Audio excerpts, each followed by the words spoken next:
found out that they're trying to set up Drake in LA at one Right. point. What exactly was that about? That was about like him and Diddy were beefing. The Game just dropped a bombshell that might change how we see Diddy and Drake forever. He ain't talking subliminals. He straight up said that Diddy tried to get Drake set up, and not just some light setup. We're talking allegedly putting a hit on him, all because of Cassie let that sink in. The same Drake who called Diddy his idol, who showed up to his parties, studied his moves, and even mimicked his freak-offs, might have been a target. Now, I ain't saying Diddy's guilty, but this new leaked audio from The Game, mixed with Cassie's testimony, Kid Cudie's car bombing, and that vicious 2014 nightclub beatdown starts painting a real grim picture. This ain't your average rap beef. This sounds like retaliation. I'ma break down everything, y'all. Miss the Miami brawl that sent Drake to the ER. The song Diddy swore was stolen, the secret audio where Game exposed the setup and the wild link between Cassie's OVO Fest Black Eye and Drake's 400p Calabasas diss track that might have been his last warning shot. And listen, we also got receipts about Diddy possibly going full supervillain on Kid Cudi, breaking into his crib, moving his cameras and burning his Porsche with what looked like a Molotov cocktail all over Cassie. That's not speculation. That's courtroom testimony under oath, so if Diddy was bold enough to allegedly torch a superstar's car over Cassie, what would stop him from sending somebody after Drake who also had Cassie? In his orbit, I am aware that you all sense that this energy is off. Too many witnesses, too many stories, too much quiet from individuals who ought to be speaking, and I have a hunch that this game's secret audio could be the last straw. Let's go back in time to December 2014, when DJ Khaled celebrated his birthday at Miami's 54 nightclub. It's one of those nights when everyone in the industry is in the same room, and when egos collide, it's never a good thing. Imagine this. Drake is in the building right after the success of 0 to 100, a song that is going viral and is nominated for 2 Grammys. Fans have it on repeat, but behind the scenes, that song was the ticking time bomb that started this whole mess, because according to multiple witnesses and sources, Diddy was the original creator of the song, or at least that's what he claims. One day, after months of waiting, Drake was reportedly tired of waiting and just ran with it, creating one of the decade's most iconic songs, but it also sparked one of hip-hop's coldest silent wars. Fast forward to 54, and for the first time since the song dropped, Diddy walks up to Drake and says, "You'll never disrespect me again." Then, without a gentle shove, Diddy reportedly punched Drake so hard that he ended up in the ER, re-injuring a shoulder he had previously had problems with. The rumor on the streets was that there was more going on here than just a fight over a beat. There was something personal involving Cassie because, here's the thing, the timeline is suspicious. Drake drops 0 to 100 in mid-2014. When the Grammys roll around, Diddy is furious. Meanwhile, Cassie is supposedly getting ready to go to OVO Fest with Diddy, but the night before the event, she is allegedly beaten by Diddy so badly that she needs plastic surgery stitches to hide the damage. She still went to the show with her hair styled to cover the injuries, all to support Diddy during Drake's performance, which is crazy. But what if she wasn't there for Diddy? What if Diddy knew? Fast forward to 2024, and the Game drops a bomb during his interview. He doesn't just say Diddy was upset about the song, he also says on camera that Diddy tried to have Drake killed. Basically all we did, I think the few times I was running around with D-Mac and Puff, we just did a bunch of partying. We might have went to the studio once or twice, but I didn't get to record nothing. He even suggests that there may be an audio recording in which Diddy allegedly discusses hitting Drake. We haven't heard it yet, but the Game claims that he has it now. Let's be honest, the pieces are piling up. There are too many fights, too many secrets, too many people who are either silent or extremely afraid, and let's not forget Kid Cudi testified during Diddy's federal trial that Diddy and an associate broke into his house after Diddy discovered that he was seeing Cassie Cody. Diddy's Porsche was firebombed, his dog was locked in the bathroom, and his cameras were moved. All of this was real police-reported information, so if Diddy really went that far with Cassie and Cudi, why do you think he wouldn't try something worse with Drake? Drake with Diddy's Grammy-nominated beat. Diddy and Drake have been sending each other's subliminals ever since, such as in his 2016 song 400 p.m. in Calabasas, which feels like a cryptic warning to Diddy. You did that? Yeah, I did that. I don't even know how it gets like that. Scholars even pointed it out, stating that the song was unquestionably directed at Diddy, particularly in light of Cassie's abuse claims connected to that OVO Fest weekend. Idiot. Seems as though Drake has been telling us this for years, just in a very subtle way. Because in this business, if you talk too loudly, you disappear. Additionally, don't forget that Drake used to attend Diddy's parties back when he was still in a wheelchair, and there is video of a young Drake spitting bars about Diddy's parties before he was even famous. Say that I'm busy rapping my city, yo. Yeah, that thing with that girl from Mario video. Yeah, I went to Metro at X's party with Diddy, though. And no, I can't explain why these artists I tend to pity, though. Leverage. Drake likely knew he couldn't move too wildly, which is why the 2014 punch was only a smoke signal that something bigger was simmering beneath the surface. That man knew stuff, and may have even been filmed at the freakers Cassie described in court. This is where things start to get disgusting. Let's go back to 2013 when Cassie and Diddy were getting ready for a joint appearance at Drake's OVO Fest. On paper, it was supposed to be a surprise guest spot, but what transpired before, that trip is chilling. Cassie's testimony in Diddy's federal trafficking case wasn't just about her, it pulled back the curtain on an entire ecosystem of abuse that may have trapped Drake as well. She went to OVO Fest, despite hiding her bruised eye with her hair, and texting Diddy a picture of the injury with the words, "So you can remember that." Exact text was presented in court. Cassie testified under oath that the night before their scheduled departure, Diddy stormed into her LA apartment, beat her down, and busted her face so badly she needed stitches from a plastic surgeon. Now, let's put things together. Why was he so angry prior to Drake's festival? In 2011, Cuddy, a child, testified that he and Cassie were having an affair in secret. When Dodie discovered this, he went nuclear, broke into Cody's house with an associate, rearranged his home security, locked his dog in the bathroom, and even opened some of Cuddy's gifts. This is already Bond villain behavior, but it got worse. A few weeks later, Cody's Porsche is firebombed. He claims that it appears the top of his Porsche was hacked open and a Molotov cocktail was placed inside. He reports it to the police, but naturally no one is arrested. When Cody got home, Duty ghosted, but they later met at Soho House, to which Duty replied, "I don't know what you're talking about. Man, I just want to apologize for everything and all that." If Diddy was capable of doing that over Cassie messing with Kid Cudi, imagine how he reacted to her performing at Drake's event. Diddy remarked in 2015 when he apologized without providing a reason. It's not implausible to assume that Diddy felt threatened, disrespected, and possibly even exposed by Drake, who allegedly stole his song and had previously been around Cassie. The game then claims that Diddy wanted Drake set up, and Cassie drops another bombshell in court. She testifies that Diddy used to host freak-off parties where he recorded everything, some of which he used as leverage. She claims that he threatened to leak the recordings if she didn't comply, which is why she stayed silent. Now hold that thought and take a look at this resurfaced clip, which shows a young Drake rapping about attending Diddy parties. Parties where freak-offs, allegedly, happened. That video alone makes this whole situation darker, because if Drake was there before his rise, and if those parties were being recorded, he might be on tape.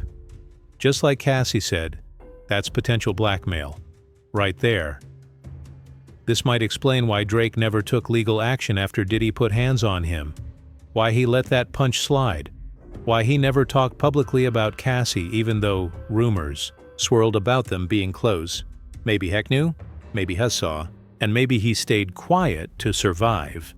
Even DJ academics picked up on it. He pointed out how Drake's 400 p.m. in Calabasas is a surgical disc aimed straight at Diddy calm, calculated and coded lyrics, like "they hit my phone like you did that." Yeah, I did that. That isn't bragging, that's a message. I know what I did, and I know you know. But I'm ready now. You throw in the leaked rumor that Diddy called Drake a thief on stage months before the LIV fight. Add in Cassie's brutal the night before Drake's festival, and now the game saying, "Diddy tried to end him, man." The picture's getting clearer and it isn't pretty, Drake. Maybe many things, but stupid ain't one. I think he kept quiet, not out of fear but out of leverage if those tapes exist and he's on one.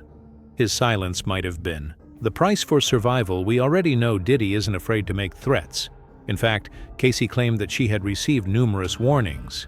If Game's claim is accurate and the audio is real, it could bring down the entire empire, and perhaps that's why he's dropping these bombs now that he knows the industry is watching.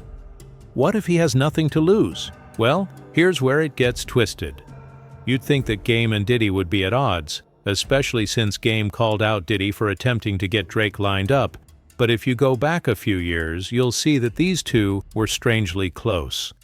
In fact, when TMZ exposed him in 2015, Game freely admitted, for a minute, but we was just partying, man. Puff like to party. So that's basically all we did. I think the few times I was running around with D-Mac and Puff, we just did a bunch of partying. We might have went to the studio once or twice, but I didn't get to record nothing. I was just. So I feel like I owe Diddy something, so I bought him a Ferrari, man. That's what's up, man. It was just a Tuesday. It started to get strange when Game's own brother, Big Face 100, released a now-deleted Instagram post that added a whole new level of intrigue. The post showed Diddy giving Game a tight back hug with the caption, "Maybe it wasn't my street credibility. Hold up a Ferrari just for letting him go." Have you ever bought a dude a Ferrari just for being chill? That gift right there started raising eyebrows. That's a direct jab at Game's reputation, and coming from his own brother, it hit differently. Big Fies and Game have been at odds for years, and they've both claimed that money caused them to split up. But posts like this make you wonder if there was more going on, or if Big Face saw something behind the scenes. Fans were quick to speculate that Big Face was subtly exposing Game for having a relationship with Diddy that went beyond music, while others believed it was just Game being resentful and messy. This is where the plot thickens. That post was up for barely a few hours before it vanished, deleted, scrubbed, like somebody made a phone call, but the internet never. Screenshots are circulating and whispers are circulating because, let's be real, this isn't the first time. Diddy's been surrounded by rumors about sexuality. Quality Game never responded to Big Face's shade directly, but he didn't deny it either. Instead, years later, he started distancing himself more and more from Diddy, first subtly and then publicly, and that's when the cracks began to show. In his now viral VLA-DTV interview, Game finally let the truth spill, alleging that Diddy went too far, that he didn't just punch Drake out of anger, he wanted him gone. And it wasn't just about music anymore. It was about Cassie. It was about power. And maybe, just maybe, it was about secrets. Drake exposed, the game is dumb exposed. The game isn't dumb for long. When he's been in the game too long, he knows what's in the industry, and he's been really open about how some manipulation parties in power to get what they want and shut them up. And whoever crossbow, because speak now, because 2025 flipped the court. Kid Cutie in the court stand, Cuddy on this end, and Diddy charged. The charges make the whole thing shake. People who stayed silent for years are speaking, and Game is one of the few who wassilenced. He is independent and has got nothing to lose. And most importantly, he isn't scared of Diddy. Let's not forget. When Game called out Diddy, it was only a Tuesday for him, since he had already disparaged Jay-Z, 50 Cent, and even Nas in one sentence. This time, the Game isn't disparaging clout. Rather, he's warning us to build more connections. Diddy is accused of hitting Cassie the night before OVO Fest, punching Drake over a track that wasn't his anymore, and allegedly bombing with the new lawsuits, the federal trial, and the DA watching. Every move. Kid Cudi's Porsche over Cassie reportedly had tapes of people at his parties, including Drake. This doesn't look like coincidence. Rather, it looks like collapse. Additionally, keep in mind that Game once bought this man a Ferrari. That isn't typical rapper drama. It's personal and possibly compromising. So if Game is flipping now, it's because he's realized that this industry is about to lose one of its kings, and he doesn't want to go down with him. By now you're all probably wondering the same thing. Why didn't Drake say anything? Why let Diddy punch him in public, send him to the emergency room, accuse him of stealing a beat, and allegedly threaten his life and still not go to war? You'd think a man with Drake's level of power, with billions of streams, multiple chart toppers, and his own label, would have clapped back forcefully, but he didn't. And his silence speaks louder than anything he could have tweeted, because Drake's silence wasn't a sign of weakness, it was survival. Let's break it down. We've already discussed the 2014 Miami Club incident in which Diddy approached Drake and said, "You'll never disrespect me again." He then punched Drake so hard that he injured his shoulder again and had to go to the emergency room. Now, consider this. What superstar gets jumped at a significant industry party and doesn't sue, don't respond publicly, and don't even bring it up unless they're being told not to? Or worse, unless there's something hanging over them, because it's not just about 0 to 100. It's about what Diddy might have had on him. We already know from Cassie's sworn testimony that Diddy recorded everything that happened at his infamous freak-offs she described feeling trapped, and we're talking about a woman who was with him for years. So imagine being a young Drake, fresh from Degrassi, hungry for clout, getting invited to Diddy parties before the money and the fame. And guess what? That's not even speculation. There's literal footage of Drake back in his early mixtape days, rapping about going to Diddy parties.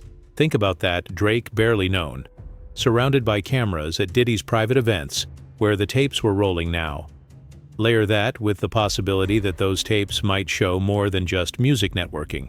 If Diddy kept those tapes to control people, as Cassie testified, then Drake might have had every reason to keep quiet, because when you're on top of the world like Drake, the last thing you need is someone dropping a tape that could end your career, especially if it's something wild, something compromising, something from back before the beard and the Bugattis.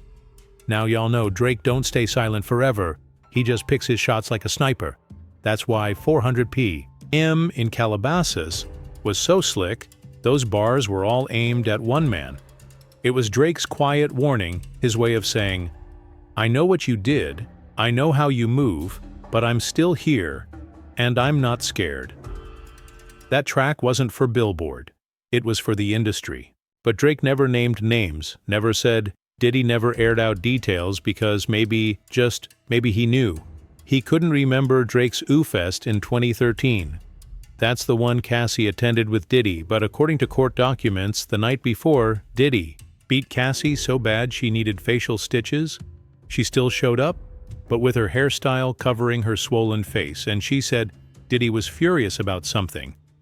If that's true, it means Diddy saw Drake as a threat long before the punch. It means the OVO Fest weekend might have triggered something far darker than just jealousy. And if that's true, Drake knew it. He saw how fast Diddy turned violent. He saw what happened to Cootie. He felt what happened to him at 54. And that's why he kept his mouth shut.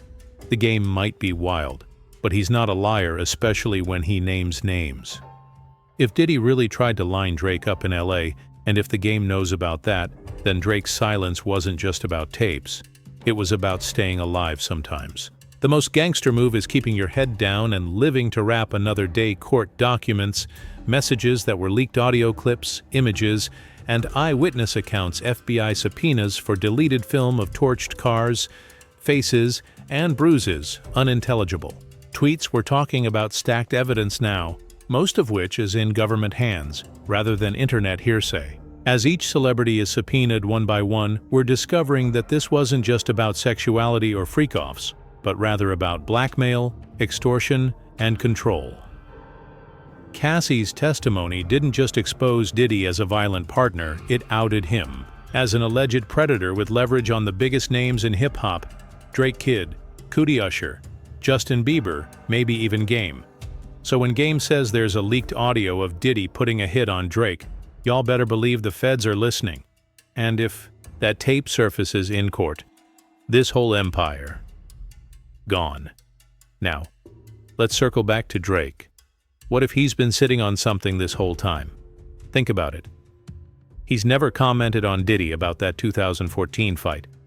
Never fired shots publicly. Never joined the takedown, but he knows everything. He was there at the parties. He saw Cassie's bruised face at OVO Fest. He got punched. He got disrespected. And still he stayed quiet. What if he recorded something? What if he has tapes? What if he's been waiting for the perfect moment to strike? Because if that audio the game talked about really drops, and Drake comes forward to co-sign it, it's over. Not just for Diddy, for everyone involved, and trust me, that's why everyone's staying quiet right now, because the moment that tape drops, it's no longer hip-hop beef, it's a RICO case. We've watched this story unfold for over a decade. It started as music, beef turned into physical fights, then freak-off parties, secret tapes, federal investigations, burned, cars, leaked testimony, and now a potential plot game. Didn't just drop a bomb for clout. He opened a floodgate and hinted at what insiders have been afraid to say for years, that the top of this industry isn't just rich, it's rotten, and that behind every champagne toast and red carpet pick is a dark room full of shame, secrets, and silence. Drake could be the last piece, the witness, the survivor, the vault, and if he ever decides to open it, the entire hip-hop era could burn with it. Please leave a comment and let me know if you believe the game is telling the truth, if Drake is withholding anything, or if the Diddy audio is real. Don't forget to subscribe and enable notifications, as I have more in-depth analyses coming up.